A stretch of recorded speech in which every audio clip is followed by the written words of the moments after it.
মুহুরী নদীর তীরবর্তী ফেনীর সোনাগাজী উপজেলার আমিরবাদ ইউনিয়নের পূর্ব সোনাপুর, জামতলা ও আশপাশের নদী ভাঙন রোধে মানববন্ধন করেছেন এলাকাবাসী। 14 জানুয়ারি দুপুরে এই মানববন্ধনে বক্তব্য রাখেন আমিরাবাদ ইউনিয়নের বিএনপি ও এর অঙ্গ সংগঠনের নেতৃবৃন্দ।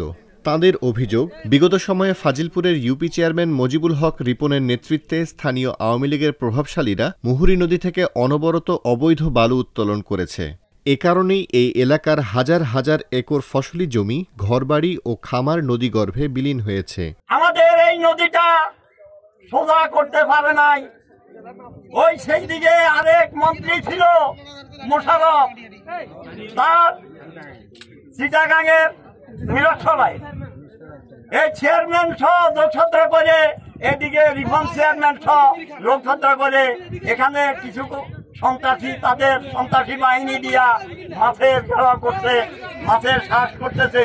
কিন্তু আমাদের জনগণ ভাঙতে ভাঙতে পশ্চিম দিকে চলে যাচ্ছে। নিজাম হাজারীর নির্দেশে ফাজিলপুরের চেয়ারম্যান 14 আগস্ট গণহত্যাকারী রিফর্ম চেয়ারম্যানের তত্ত্বাবধানে সোনাগাজী উপজেলা আওয়ামী লীগের সাধারণ সম্পাদক বিখ্যাত খোকনের নির্দেশে 8 নং আমিরাবাদ ইউনিয়নের চেয়ারম্যান হিরণের তত্ত্বাবধানে একটা কলমি চর নামে একটা জায়গা ছিল, সেই চরটা পুরোটা বালুতে উত্তোলন করার কারণে আজকে আমাদের এই নদী ভাঙনের মূল সূত্র। গত 5 আগস্ট আওয়ামী লীগ সরকারের পতনের পর পরিবেশ, বন ও জলবায়ু পরিবর্তন এবং প্রাণী সম্পদ মন্ত্রণালয়ের উপদেষ্টা সৈয়দা রিজওয়ানা হাসান মুহুরী নদীর ভাঙন কবলিত এলাকা পরিদর্শন করেন। তিনি দ্রুত নদী খননের নির্দেশ দেন। তবে এলাকাবাসীর অভিযোগ, ঠিকাদারদের গড়িমসিতে খনন কাজ শেষ হচ্ছে না। আমাদের কথা হলো যে আমরা বাঁকা নদী সোজা করার জন্য কাছে দাবি করছি। এখন বর্তমান যারা উপদেষ্টা আছে, উনি গতবার আসছিল, উনি আসে বলছে যে এটা হবে। হঠাৎ করে কাজ চালু হয়েছে, আবার কেন কাজ বন্ধ করে দিচ্ছে, কে বা কারা আমরা জানি না কি কারণ হচ্ছে।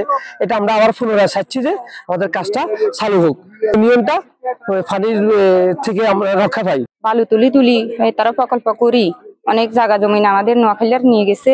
এখন বাঁকা নদী আমাদের সিধা কইবার চাইছে অনেকজন, অনেক বাড়ি, কিন্তু বাঁকা নদী সিধা করবার দিনা হেরা টাকা পয়সা খায়, আমাদের বাঁকা নদী সিধা করে না। বাঁকা নদী সিধা না করলে আমরা এখন যে বেইটাকে আছি, আমরা এই সামনে আমরা এই রাস্তা ডাকা থাকতে পারবো না। বালু উড়াই চিটেঙ্গারা আঙ্গ ক্ষতি করছে, আরো এটি মানুষ আছে এগুলি বালু উড়াই নদীটা ভাঙছে। বালু উড়ানির কারণে বেশি সমস্যা হয়েছে। এদিকে মুহুরী নদীর ভাঙন কবলিত এলাকা পরিদর্শন করেছেন পানি উন্নয়ন বোর্ডের কর্মকর্তারা। তবে নদী খননে অনিয়ম এবং কাজ বন্ধের সংবাদ তারা পাননি বলে জানান। পুরা ফেনী নদী, মুহুরী নদী, কহুয়া নদী, সেলোনিয়া নদী, পুরা এলাকাটাকে অ্যাড্রেস করে যা যা করা দরকার, যাতে এই ধরনের যে ডিভাস্টেটিং ফ্লাড হলো, এই ধরনের ফ্লাডে আমরা ভালোভাবে ম্যানেজ করতে পারি, যে লোকজনের ক্ষতি যত কমানো যায় সেভাবে চেষ্টা করা হচ্ছে। তো আমাদের এই প্রকল্পের বেশ কিছু প্যাকেজ চলমান ছিল, এটারও ওয়ার্ক অর্ডার হয়ে গেছে। তো ঠিকাদারের সাথেও আমরা একাধিকবার যোগাযোগ করছি, অফিসিয়াল ভাবে আলাপ হয়েছে। তো ঠিকাদার এখনো এই বিষয়ে আমাদেরকে সর্বশেষ যে আপডেটটা জানাইছে যে তারা ডাইক করেছে। তো সরজমিনে স্যার সহ তো আপনারাও জানেন, আপনারাও এখানে ছিলেন, আমরা ডাইকটা দেখতে পেয়েছি। এবং ওদের ওই ড্রেজারের বিষয়ে যেটা জানছি যে ড্রেজারটা আসার কথা, ঠিক আছে, কিন্তু ঠিকাদার কেন এটা সাইডে পৌঁছাচ্ছে না, আমরা দেখি অফিসিয়াল ভাবে এটা আলাপ করবো আমার ঊর্ধ্বতন কর্তৃপক্ষের সাথে। অন্তর্বর্তী সরকার ক্ষমতায় আসার আগে MRTS নামে একটি প্রতিষ্ঠান 550 মিটার নদী খননের কাজ পায়। 1 কোটি 12 লাখ টাকার প্রকল্পটি 2025 সালে শেষ হওয়ার কথা।